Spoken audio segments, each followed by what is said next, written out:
시청자 여러분 안녕하십니까? 예수님의 성탄을 축하드립니다. 2년째 이어지고 있는 코로나19 팬데믹으로 성탄의 기쁨이 과거에 비해 옅어지긴 했지만 우리의 구원을 완성하기 위해 우리 곁에 오신 예수님을 거룩하게 맞이했으면 합니다. 아울러 이웃의 가난과 불편을 함께 나누고 어떤 모습으로 복음의 삶을 살아야 할지 다짐하는 시간이 됐으면 합니다. 프란치스코 교황은 성탄을 앞두고 코로나 사태 속에서 다양한 삶의 고난에 처한 이른바 보이지 않는 이들과의 만남 시간을 가졌습니다. 폭력적인 남편으로부터 도망쳐 홀로 어렵게 4자녀를 키우는 여성, 노숙 생활을 하는 여성과 감염병으로 젊음을 잃어버린 청년, 25년의 수감 생활을 마치고 자립을 시작한 남성, 출구를 찾기 힘든 이들에게 교황은 전 세계적인 무관심의 문화를 질타하면서 용기를 갖고 앞으로 나아가자고 격려했습니다. 교황은 가정폭력에 대해 자신을 방어할 수 없는 여성의 약점을 악용하는 가정폭력은 악마적이라고 강하게 비난했습니다. 그러면서 성모님은 맨몸으로 순환을 당하고 십자가에 못 박힌 아들 앞에서 끝까지 존엄을 잃지 않았다며 아무리 힘들어도 존엄은 반드시 지켜져야 한다고 강조했습니다. 교황은 또 희망은 결코 실망시키지 않고 항상 용서하시는 하느님은 바로 거기에 계시다며 우리의 힘은 희망에 있다고 말했습니다. 코로나19 팬데믹으로 눈물과 고통 속에 신음하는 이웃들이 많습니다. 위기에 처한 이웃을 치유할 수 있는 우리의 친밀함과 연민, 그리고 부드러움은 지금 어느 정도인지요? 이 땅에 오신 아기 예수님께서 우리 모두에게 위로와 평화를 가득히 주시기를 기도하면서 오늘 CPBC 주간 종합뉴스 시작하겠습니다. 첫 소식은 바티칸 성 베드로 대성전으로 가보겠습니다. 프란치스코 교황은 아기 예수의 탄생을 어떻게 맞이했을까요? 바티칸 주님 성탄 대축일 밤미사 현장을 전해드립니다. 성탄의 기쁜 소식은 우리나라에서도 선포됐습니다. 서울대교구 주교자 명동대성당에서는 교구장 정순택 대주교가 주례한 첫 성탄 미사가 봉헌됐는데요. 정 대주교는 성탄 메시지를 통해 이웃과 사회에 그리스도를 말과 행실로서 증거해야 한다고 강조했습니다. 명동대성당 성탄 미사 소식도 함께 보시겠습니다. 프란치스코 교황이 바티칸 성 베드로 대성당으로 들어섭니다. 구원자 아기 예수 탄생이 선포되고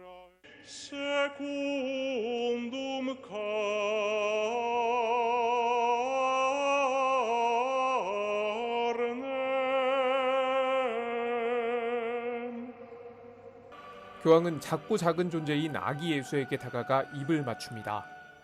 10명의 어린이들이 함께 아기 예수 탄생을 축하하며 구유 주위를 꽃으로 장식합니다.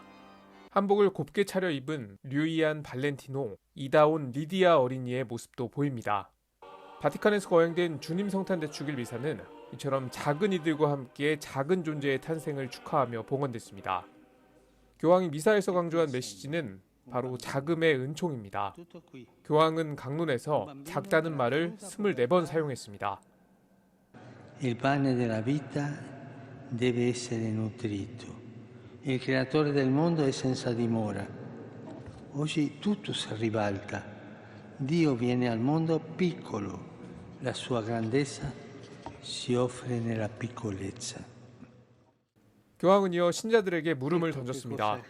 하느님께서는 당신을 작게 만드시는데 신자들은 세상에서 웅장함만 추구하지 않느냐는 물음입니다. 그러면서 성탄을 맞이한 지금 예수님께 청해야 할 것은 다름 아닌 자금의 은총이라고 강조했습니다. Gesù non desidera venire solo nelle piccole cose della nostra vita, ma anche nella nostra piccolezza. Nel nostro sentirci deboli, fragili, inadeguati, magari persino sbagliati. 교황이 강조한 자금의 의미는 또 있습니다. 가난하고 소외된 작은 이들 안에서 예수님을 찾을 수 있다는 뜻입니다. 교황은 이어 우리 사회의 작은 곳에 대해서도 설명했습니다. 교황은 그분은 인간의 존엄이 시험받는 곳에 오신다며 노동의 현장을 언급했습니다. Dio stanotte viene a colmare di dignità la durezza del lavoro. Ci circonda ci ricorda quanto è importante dare dignità all'uomo con il lavoro, ma anche dare dignità al lavoro dell'uomo. 성탄의 빛은 우리가 가야 할 길이 어딘지 비춰줍니다. 그리고 그 빛은 우리 모두가 자금 속에서 사랑받는 하느님의 자녀임을 다시 한번 일깨워주고 있습니다. CPBC 맹현균입니다. 어둠 속 구유의 아기 예수가 놓이자 성전이 환하게 밝혀집니다. 서울대교구 주교자 명동대성당에서는 인류 구원을 위해 빛으로 오신 구세주를 경축하는 주님 성탄 대축일 미사가 거행됐습니다. 코로나19로 신자들이 참석할 수 없었던 작년과 달리 올해는 방역수칙 준수하에 신자들과 함께 미사가 봉헌됐습니다. 대성당 마당에서 구유 예절을 하며 무릎을 꿇고 기도한 서울대교구장 정순택 대주교. 교구장 착좌 후 첫 성탄 미사를 주례한 정 대주교는 강론에서 모든 이들을 힘들게 하는 코로나 팬데믹을 언급했습니다. 팬데믹은 모든 분야에 변화를 가져왔고 종교도 예외가 아니라는 것입니다. 정 대주교는 교황께서 이 모든 상황을 보고 신호들을 교회의 현원 과제로 주셨다고 생각한다며 전 신자가 함께하는 신호드 정신을 강조했습니다. 중요한 것은 우리 사회의 모든 구성원들이 함께 소통하며 서로 경청하면서 교회가 새롭게 변화해야 할 몫이 있다면 그 부분이 무엇인지를 모두와 함께 고민하고 찾아 나가야 하는 여정입니다. 정 대주교는 신호드 정신을 실천하기 위해 기도하고 자신을 돌아보고 하느님 사랑을 이웃 안에서 실천해야 한다고 설명했습니다. 무엇보다 구세주 탄생의 신비를 말과 실천으로 전하는 것이라고 강조했습니다. 이웃과 사회에 그리스도를 말과 실천으로서 증거하며 참되게 주님 강생의 신비를 전해야 합니다. 정 대주교는 미사를 마치며 고국을 떠나 성탄을 맞이하는 외국인들을 위한 특별 메시지를 전하기도 했습니다. I pray for those who are far from their home and who cannot spend these Christmas feasts with their family due to COVID-19. May the blessings of our Lord be with each and all of you. Merry Christmas. 한편 서울대교구는 24일 밤 9시 총대리 손희송 주교 주례의 주님 성탄 대축일 밤미사를 봉헌했습니다. 2년째 일상과 신앙생활을 어렵게 하고 있는 코로나19. 그 속에서도 빛으로 오신 아기 예수는 모든 이들에게 희망을 주고 사랑의 실천으로 초대하고 있습니다. CPBC 김형준입니다. 서울대교구장 정순택 대주교를 비롯한 전국의 교구장들이 성탄 메시지를 발표했습니다.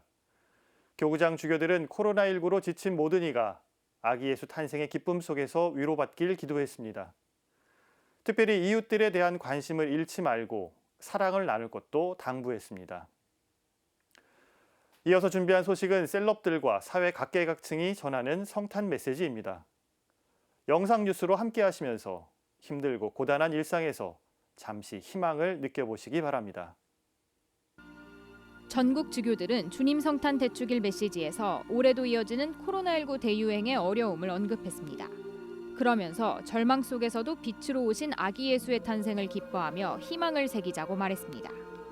그리스도인으로서 이웃의 사랑을 전하는 데 앞장서야 한다고도 강조했습니다. 서울대교구장 겸 평양교구장설이 정순택 대주교는 성탄을 통해 하느님께서 인간이 되시어 우리 가운데 오셨음을 기억하자고 전했습니다. 그러면서 이웃과 사회의 형제적 사랑을 증거하는 그리스도인이 돼야 한다고 강조했습니다.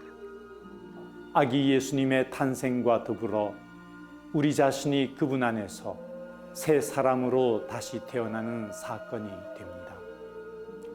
그래서 이웃과 사회에 그리스도를 말과 행실로서 증거하며 참되게 주님 강생의 신비를 전해야 합니다. 주한교황대사 알프레드 슈에레브 대주교는 교회는 성탄 때마다 세상에 비치신 예수님을 바라보고 희망을 얻도록 초대한다고 말했습니다. Let us lift up our hearts with hope and present our preoccupations and failures to baby Jesus, asking him to show us the way forward. 주교회의 의장 이용훈 주교는 그리스도인으로서 소외된 이들을 감싸는 일에 앞장서자고 강조했습니다. 아기 예수님의 마음을 닮아 우리 이웃에게 관심과 사랑을 너그럽게 베푸는 주님의 자녀가 될 것을 다짐해야 하겠습니다. 광주대교구장 김희중 대주교는 코로나19는 우리 사회의 공동체성을 회복하고 쇄신하라는 징표라고 언급했습니다. 세상 속 진리 위의 공동체를 꿈꾸며 코로나19는 비록 우리에게 큰 고통을 안겨주었지만 한편으로는 우리가 지금까지 가꾸어온 일상의 모습을 새롭게 비춰주고 교구장 착좌 후 처음 성탄을 맞는 주교들도 교구민들에게 주님 성탄 메시지를 전했습니다. 위로를 나눌 수 없는 경직된 상황이 지속되고 있지만 그럼에도 불구하고 우리는 메시아를 만난 기쁨의 증인으로 또다시 서 있습니다. 아기 예수님에게서 오는 구원의 은총이 우리를 통해 이웃들에게 나누어지기를 희망합니다. 탄생하신 아기 예수님께서 오늘 코로나 팬데믹 시대를 살아가는 우리 모두에게 빛이 되고 희망이 되시기를 간절히 기도합니다. 아울러 성탄의 축복을 나만 내 가족만 누릴 것이 아니라 등경 위에 올려놓아 고통 중의 사람들과 함께 사랑과 기쁨을 나누는 성탄절이 되었으면 좋겠습니다. 이 밖에도 주교들은 성탄의 의미와 복음에 대해서도 깊이 생각해 볼 것을 당부했습니다. CPBC 전은지입니다.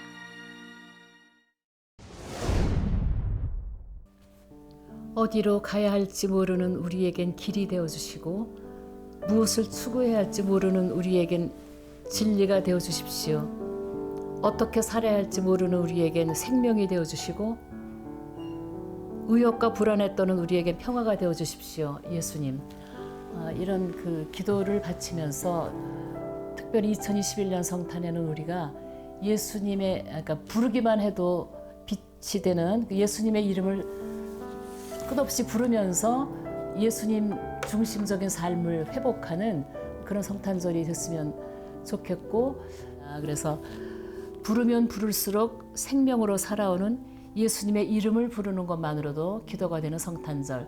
그래서 우리 모두가 한 마음으로 예수님의 이름을 열심히 부르면서 그분께 도움을 청하고 또 하느님을 향한 사랑과 이웃 사랑을 잘 조화시켜가는 그런 성탄절이 됐으면 좋겠습니다. 감사합니다. 이은순이었습니다. 네, 안녕하십니까. 탤런트 최재원 요셉입니다. 또 기쁜 우리 또 아기 예수님이 오시는 성탄을 맞이했습니다. 여러분 댁내 모두 다 평안과 행복이 가득하시기를 빌겠습니다. 벌써 2년여 동안 계속되고 있는 저희를 괴롭히고 있는 코로나, 하지만 여러분들 꿋꿋하게 잘 이겨내시리라고 믿고요. 용기 잃지 마시고 여러분의 축복 많이 받아가시기를 기원하겠습니다. 여러분 다시 한번 축하합니다. 성탄! 평화방송 시청자 여러분 안녕하세요. 아나운서 최현정 아가다입니다. 메리 크리스마스 앤 해피 뉴 이어. 이렇게 반갑게 인사를 주고받고 싶은 그런 계절인데 지금은 더 많은 거리를 두어야 하는 시점이죠. 그래서 마음이 더 허전하고 힘들기도 합니다. 하지만 그럼에도 우리 서로 마음의 거리는 점점 더 좁히면서 서로 따뜻하게 보듬고 안아주는 그런 연말 연시를 보냈으면 합니다. 그리고 새해에는 부디 희망적인 일들이 더 많이 생기길 늘 기도하겠습니다. 고맙습니다. 우리 성탄을 맞이해서 아비들과 하느님의 축복이 함께하신 우리가 모두가 될 수 있도록 우리 함께 깨어서 늘 기도할 수 있도록 축복해 주시면 감사하겠습니다. 그리고 전국에 계신 또 세계 각국에 있는 아미들에게 성탄, 아기의 오심을, 구세주 오심을 축복드리면서 감사드립니다. 코로나 바이러스로 힘든 이 시기에 예수님의 탄생을 축하드립니다. 새해에는 코로나가 종식되어서 우리 아메 자매들과 형제들이 모두 모여서 정말 즐거운 시간을 보낼 수 있으면 좋겠습니다. 그리고 새해에는 가정가정마다 주님의 축복이 함께 하시길 기도드리겠습니다. 우리 이 힘든 시기에 이 시기를 잘 이겨내도록 우리 모두 화이팅 합시다. 화이팅! 그리고 모두 사랑합니다. 사랑합니다. 저는 일본이 여주입니다. 저는 일본이 사이카입니다. 우리 BTS 팬입니다. 저는 크리스마스 보내주세요. 새해 복 많이 받으세요. 사랑합니다. 네, 안녕하세요. 김현정 소아대리사입니다. 올해는 좀 기다림의 시간들이 더 많았죠. 아기 예수님으로 오신 그 예수님을 기다린 성탄이 또 우리를 기쁘게 기다리게 하는데요. 올해 좀 힘드셨던 분들 많이 위로받으시고 기쁜 시간 보내셨으면 좋겠고요. 다가오는 새해에는 좀 더 건강한 모습으로 더 재미있는 내용으로 평화방송으로 찾아뵀으면 좋겠습니다. 여러분 건강하세요. 안녕하세요. CPBC FM 라디오 임영주의 너에게 주는 노래 DJ 맡고 있는 파페라 테너 임영주입니다. 네, 여러분 올해 2021년도에도 고생 참 많으셨죠? 부디 주님의 은총 가득한 성탄절에는 행복한 크리스마스 되시길 기도드리겠습니다. CPBC FM 청취자분들 그리고 CPBC TV 시청자분들 가정 모두에 해피 크리스마스 바이러스가 전파되길 기도드리겠습니다. 메리 크리스마스! 아득했던 한 해가 어느덧 저물고 반가운 메아리처럼 성탄이 돌아왔습니다. 쉬운 것 하나 없는 나날들 속에 흐리고 어두운 날씨가 이어지기도 했지만 그래도 아기 예수님이 오신 성탄절만큼만은 아이처럼 달콤한 행복만 누리시고 다시 씩씩하게 새해 희망, 새 기쁨 노래할 수 있었으면 좋겠습니다. 더불어 새해에는 부디 맑은 날씨가 꽃처럼 이어지길 곁에서 기도하도록 하겠습니다. 성탄 축하합니다. 안녕하세요. 코로나19 지키고 힘든 분들 많으시고 건강하시고요. 그러면서 저는 우리까지 오십니다. 기쁘다 그리고 내일 만나세요. 메리 크리스마스. 성모님은 아기 예수님을 잉태한 후 사촌 엘리사벳을 찾아가 태교와 육아에 대한 이야기도 나누셨겠죠. 신앙 안에서 이루어지는 태교는 아기 예수님의 성장에 긍정적인 영향을 끼쳤을 것으로 생각됩니다. 신앙의 안에서 10년 넘게 태교를 도와온 봉사자들을 기자가 만나봤습니다. 이어서 코로나19의 위험 속에서도 사랑과 나눔 실천에 앞장서고 있는 이들을 소개해드립니다. 라파엘 나눔 홈리스 클리닉 봉사자들인데요. 의료 혜택의 사각지대에 있는 노숙인들을 돌보기 위해 휴일도 반납하고 구슬땀을 흘리고 있습니다. 홈리스 클리닉 봉사 현장을 기자가 직접 다녀왔습니다. 함께 보시겠습니다.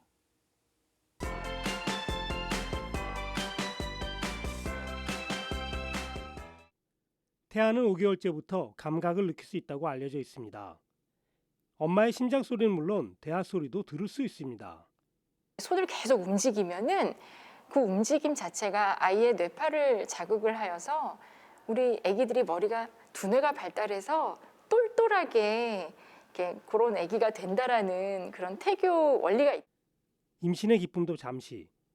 임신부들은 시간이 갈수록 호르몬과 신체의 변화로 힘들어하는 경우가 많습니다. 몸을 잘 가누지 못하다 보니 태교도 쉽지 않습니다.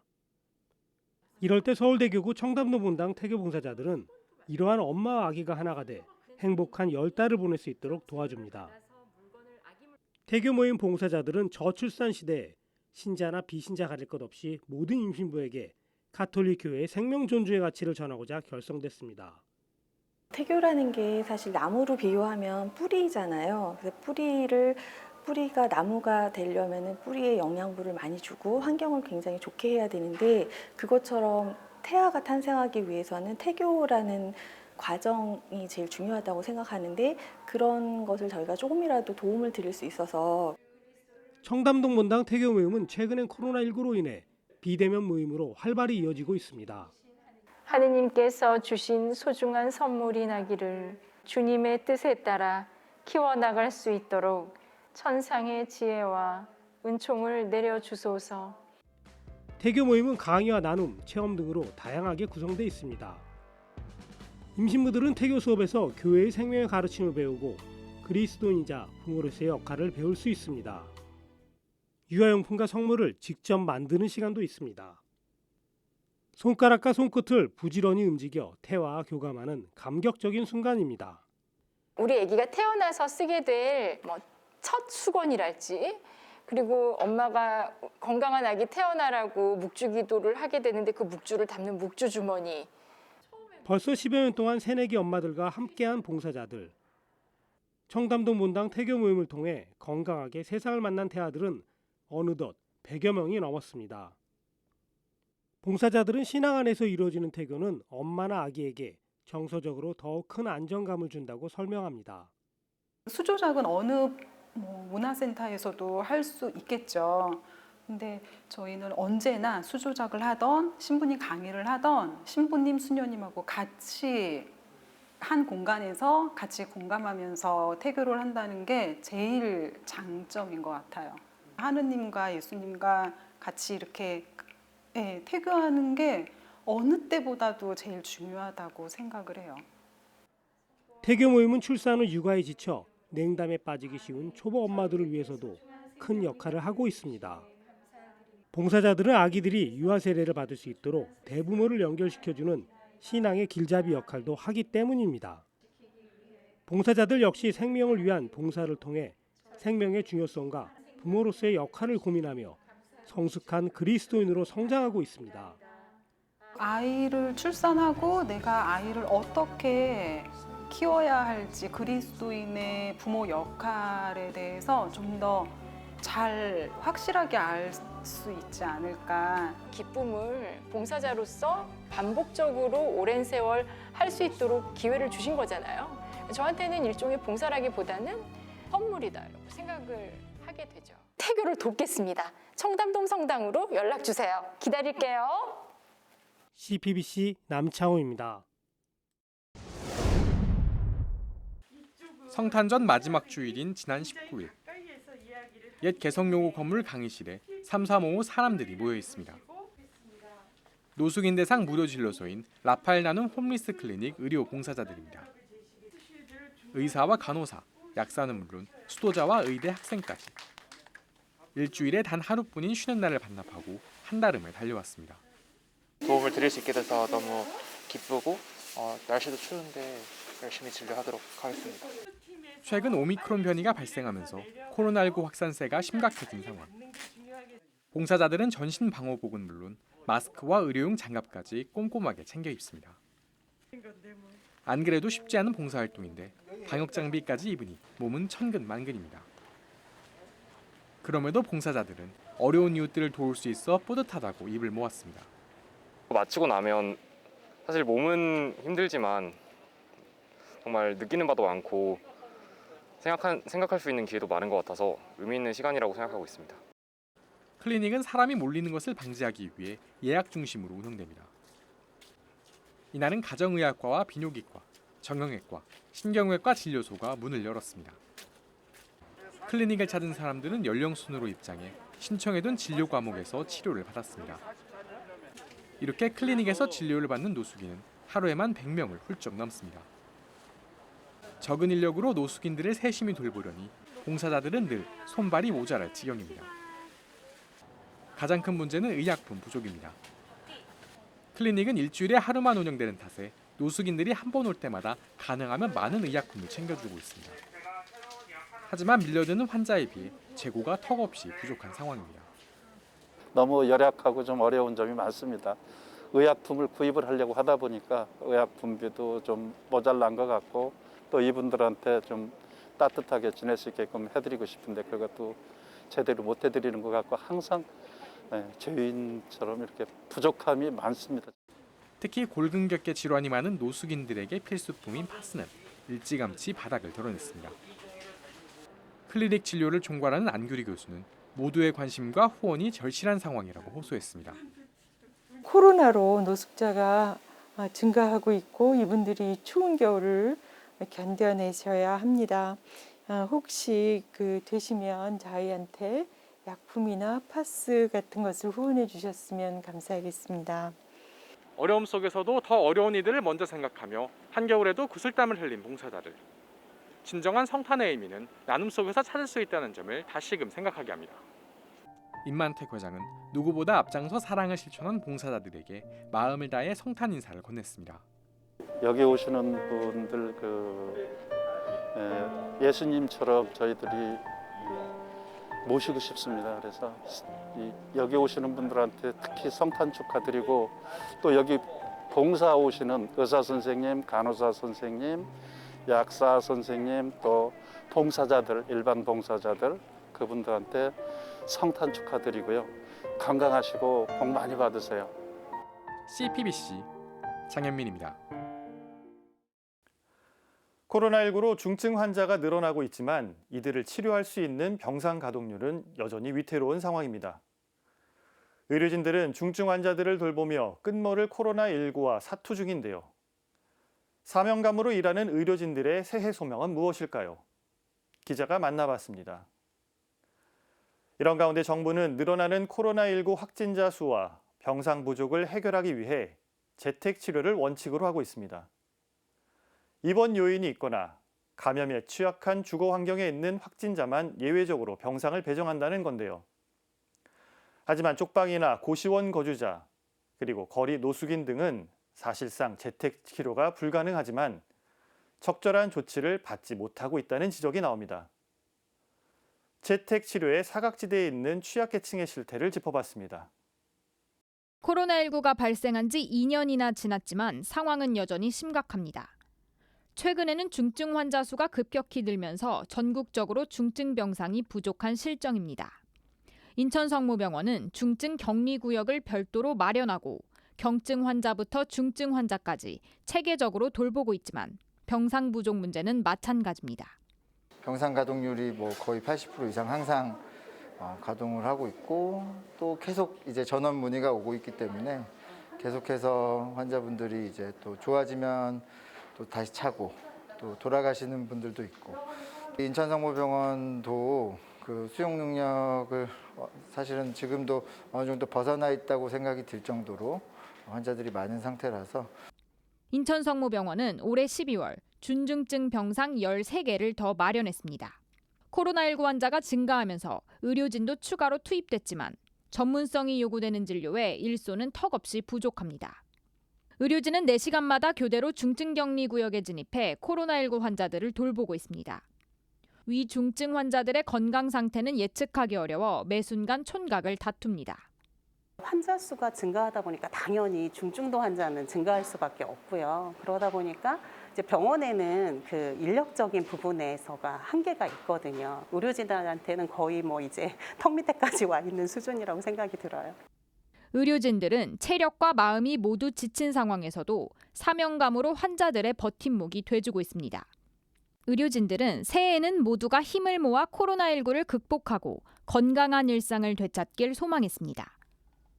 코로나 환자 직접 보는 이제 의료 인력들 정말 힘내시고 또 좋은 날이 올 테니까 그때까지 코로나 환자들이 많이 줄어가지고 선생님들 다들 조금 숨 돌릴 틈 있게 일 좀 하셨으면. 모든 사람들이 마음을 합치고 뜻을 합쳐야 이 상황을 지나갈 수 있을 거라고 생각하고 다들 힘내시고 끝까지 거리두기 잘 하셔서 코로나 끝날 때까지 화이팅 하셨으면 좋겠습니다. 화이팅!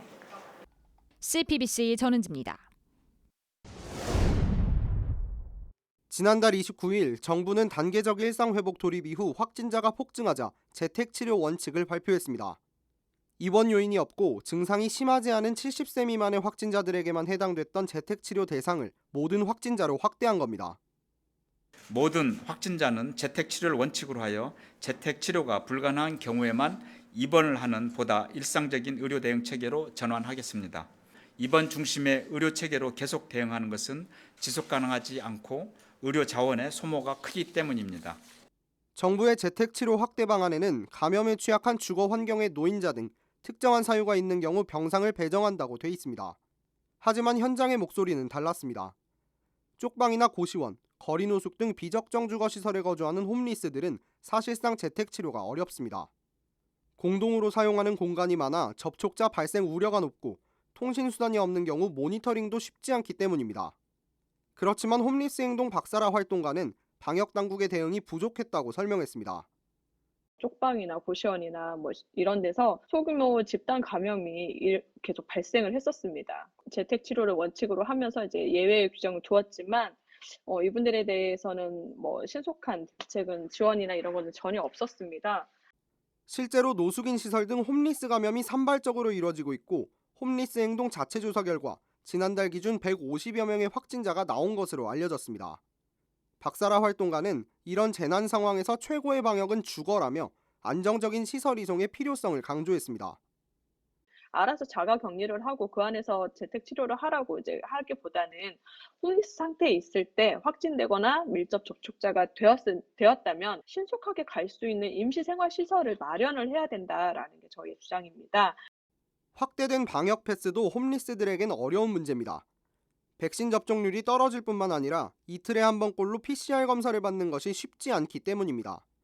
모바일 환경에 익숙치 않은 홈리스들은 문서로 검사지를 소지해야 하는데 이것을 잃어버리면 무료급식소에도 출입하기 어렵습니다. 사회적 약자인 홈리스를 포괄할 수 있는 섬세한 대책이 필요하다는 목소리가 나오는 이유입니다. 이분들에게 기회를 줄 수 있도록 하는 그런 어떤 구체적인 방안을 좀 정부에서 제시해줬으면 좋겠고 우리 교회 유휴 건물들을 좀 함께 나눔으로써 그분들에게 우리가 적절한 그런 어떤 격리와 치료가 이루어질 수 있는 또 보탬이 될 수 있는 그런 방안들을 교회적인 차원에서 생각해 볼 수 있지 않을까. CPBC 김형준입니다. 코로나19 재확산 위기로 인한 돌봄 공백이 갈수록 심각해지고 있습니다. 돌봄 서비스 이용자와 노동자들은 정부와 정치권을 향해 제대로 된 돌봄 정책을 내놓을 것을 호소하고 있는데요. 돌봄 정책이 불평등으로까지 이어지고 있는 현장의 목소리를 들어봤습니다. 시민노동단체 회원들이 서울 세종문화회관 앞에서 퍼포먼스를 펼칩니다. 아동, 노인, 학부모, 노동자가 요구한다. 좋은 돌봄 실현하라는 문구가 눈에 띕니다. 현재 초등학교 2학년 아이를 키우는 워킹맘 김희순 씨. 김 씨는 아이가 초등학교에 들어가면서부터 돌봄 경쟁이 더 치열해졌다고 하소연합니다.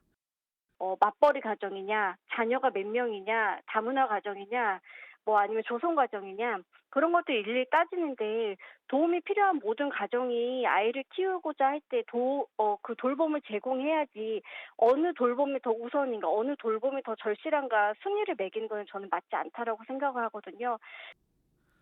초등학교 돌봄 교실은 1, 2학년만 신청이 가능한 상황. 학생 수가 300명에 이르지만 돌봄 교실은 단 한 학급에 불과합니다.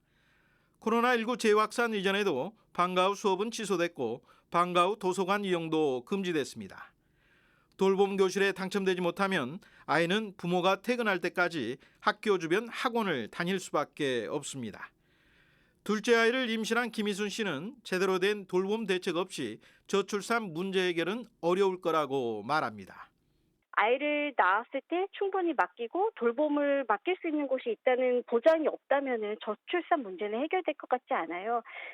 아이가 충분히 클 때까지 돌봄을 충분히 제공할 수 있는 그런 시스템을 마련하기 위한 대책을 내놔야 한다고 생각을 하고요. 장애인 활동 지원사로 일하는 김한수 씨는 돌봄을 받는 장애인과 돌봄 서비스를 제공하는 노동자 모두 행복해질 때 비로소 좋은 돌봄이 실현될 거라고 말합니다. 그러기 위해선 돌봄 노동자의 인권을 외면하거나 인간다운 삶의 보장을 부차적인 것으로 여기는 인식부터 바뀌어야 합니다. 하지만 돌봄 노동자의 희생만을 요구하는 현실은 여전히 계속되고 있습니다. 활동지원사들은 시급제 노동을 하고 있어요. 매년 그 근로계약을 갱신하면서 최저임금에 따라서 매년 근로계약서를 작성하고 시급제로 일하기 때문에 개인적인 일이 있거나 아프거나 집에 상을 당하거나 이럴 경우에는 사실상 일을 하지 못하기 때문에 월급이 없게 되는 아니면 월급이 현저하게 줄게 되는 상황이 발생해서 이런 현실을 타개할 방안은 없을까? 전국 어디에 살더라도 양질의 돌봄 서비스, 즉 장애인 활동 지원 서비스를 받을 수 있도록 사회서비스원은 직영 종합재가센터를 확충하고 여기에 장애인 활동 지원 서비스를 의무적으로 운영하도록 해야 합니다. 돌봄의 수요가 가장 많이 급격히 늘어나고 있는 건 역시 노인들입니다. 코로나가 언제 끝날지 모르는 상황에서 긴급 돌봄을 신청하는 어르신들은 늘고 있지만 공공기관 수용률은 턱없이 부족한 상황. 현재 노인을 돌보는 공공요양기관은 전체의 3%에도 미치지 못합니다. 재가 서비스나 요양시설을 공공부문에서 진작부터 늘리지 못한 탓이 큽니다. 어르신들의 돌봄 공백만큼이나 심각한 건 돌봄 서비스 종사자들의 열악한 현실입니다. 민간 기관은 다양한 문제로 갑작스럽게 폐업하거나 휴업이 될 수 있는데 이를 공공에서 손을 쓸 수 없는 것이 현실이고 또 이런 일은 반복적이고 지속적으로 일어납니다. 이에 대한 피해는 온전히 이용자와 돌봄 노동자에게 돌아가고 있는 것이 현실이고요. 그래서 시민노동단체들은 생활돌봄 기본권 보장과 공공요양 기본 공급률제 도입, 그리고 사회서비스원 국공립 우선 위탁과 돌봄 노동자 직접 고용 등을 요구하고 있습니다. 아울러 돌봄의 국가 책임제 실현을 위해 우선 기초자치단체 차원에서부터 돌봄에 대한 통합적인 접근과 실행이 이루어져야 한다는 제안이 나옵니다. 지방자치단체, 특히 돌봄이 일어나는 현장이라고 얘기할 수 있는 기초지방자치단체 차원에서 책임지고 시민의 삶의 빈 곳을 채우는 그런 서비스를 기획하고 운영하는 그런 접근이 필요하지 않을까라고 생각하고 있습니다. 돌봄 없이 사회는 유지될 수 없습니다. 좋은 돌봄을 요구하고 실현하는 건 거스를 수 없는 시대적 과제입니다. 각 당 대선 후보들이 응답해야 할 이유도 거기에 있습니다. CPBC 윤재선입니다. 천주교가 우리나라에서 가장 호감이 가는 종교 1위로 꼽혔습니다. 천주교의 위상을 인정받은 의미 있는 결과로 보이는데요. 하지만 코로나19와 맞물려 신자들의 신앙생활은 느슨해졌고 청년들의 탈종교화 현상도 여전했습니다. 한국 리서치가 발표한 종교 관련 조사 결과 전해드립니다. 한국 천주교가 국내 5대 종단 가운데 가장 호감이 가는 종교 1위에 올랐습니다. 한국 리서치가 발표한 주요 종교에 대한 호감도 조사 결과에 따르면 천주교에 대한 호감도는 100점 만점에 50.7점으로 가장 높았습니다. 불교는 50.4점, 개신교는 31.6점, 원불교는 28.8점, 이슬람교는 15.6점에 그쳤습니다. 본인이 믿는 종교에 대해서는 모두 70점 이상의 높은 호감도를 보였습니다. 천주교가 75점으로 가장 높았고 불교 73.4점, 개신교 71.2점 순이었습니다. 다른 종교에 대한 호감도는 엇갈렸습니다. 천주교 신자의 불교 호감도는 50.8점, 개신교 호감도는 24.2점이었습니다. 불교 신자의 천주교 호감도는 48.4점, 개신교 호감도는 23.3점이었습니다. 개신교 신자의 천주교 호감도는 45.1점, 불교 호감도는 31.4점이었습니다. 종교가 없는 사람은 불교와 천주교엔 40점대를, 개신교와 원불교엔 20점대를 주었습니다. 종교의 영향력에 대해서도 물었습니다. 전체 응답자의 37%는 종교가 본인의 삶에 영향을 준다고 밝혔습니다. 지난해 10월 조사보다 4%포인트 높아진 결과입니다. 또 전체 응답자의 76%는 종교가 한국 사회에 영향을 준다고 답변했습니다. 종교 인구 비율을 보면 개신교 신자가 20%로 가장 많고 불교 17%, 천주교 11% 순이었으며 50%는 종교가 없다고 답변했습니다. 종교가 없다는 응답은 20대와 30대가 다른 연령대보다 높았습니다. 최근 1년간 종교 변화를 묻는 질문에는 9%가 변화가 있다고 답변했습니다. 종교 활동 빈도를 묻는 질문에는 천주교 신자의 25%가 매주 참여한다고 답한 반면 31%는 전혀 참여하지 않고 있다고 답했습니다. 이번 조사는 한국 리서치가 전국의 만 18세 이상 남녀 1000명을 대상으로 휴대전화, 문자와 이메일을 통한 URL 발송 방식으로 진행됐습니다. 응답률은 요청 대비 13.4%이며 표본 오차는 95% 신뢰 수준의 플러스 마이너스 3.1%포인트입니다. 지금까지 앵커 리포트였습니다.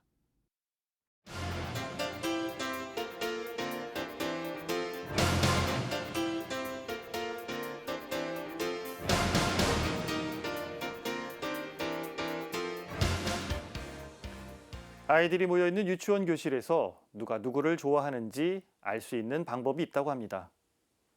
바로 누가 누구를 괴롭히는지 보면 된다고 합니다. 아이들은 미워서 괴롭히는 것이 아니라 상대가 마음에 들 때 더 짓궂게 대합니다. 상대에게 나를 알리고 시선을 끌기 위해선 그 방법이 가장 직접적이기 때문에 그렇습니다. 사실 어른들이라고 해서 크게 다르지도 않습니다. 좋아하는 사람이 생기면 괜히 어슬렁거리고 말이라도 한번 붙이려 노력하는 목적도 바로 나 자신을 알리기 위해서입니다.